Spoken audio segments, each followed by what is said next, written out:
আসসালামু আলাইকুম। Hello viewers, আশা করি সকলেই ভালো আছেন। আজ আমি আপনাদের সামনে টু প্লাস ভার্ব ওয়ান এর ব্যবহার নিয়ে আলোচনা করব, যা আমাদের বড় বড় বাক্য গঠনে খুবই সাহায্য করে। তবে দেরি না করে চলুন ভিডিওটি শুরু করি। টু প্লাস ভার্ব ওয়ান এর ব্যবহার কোনো কাজ করতে, লিখতে, পড়তে, যেতে, খেতে ইত্যাদি বোঝাতে টু প্লাস ভার্ব ওয়ান ব্যবহৃত হয়।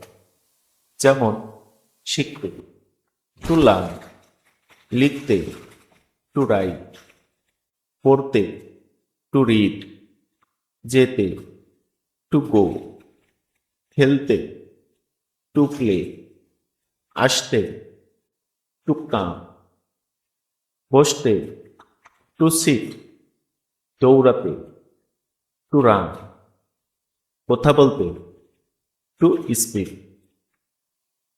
এখন আমরা বাক্যের সাথে টু প্লাস ভার্ব ওয়ান এর ব্যবহার দেখব। যেমন আমি ইংরেজি শিখতে ভিডিওটি দেখছি। I am watching the video two learn English. এখানে টু লার্ন মানে শিখতে। আমি ইংরেজিতে কথা বলতে চাই। I want to speak English. এখানে টু স্পিক মানে কথা বলতে। আমি টাকা উপার্জন করতে কাজ করি। I work to earn money.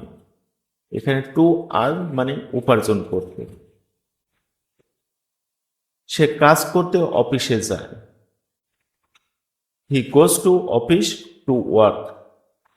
এখানে টু ওয়ার্ক মানে কাজ করতে।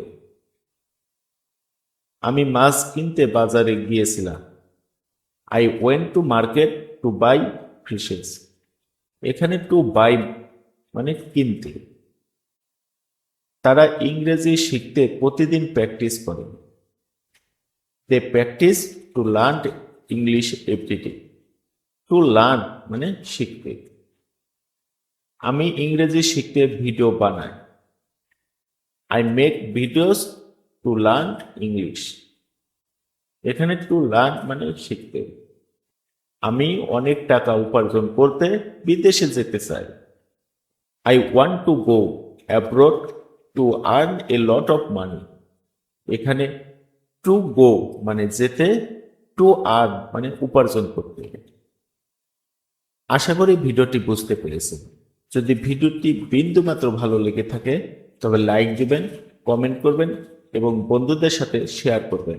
Thanks for watching.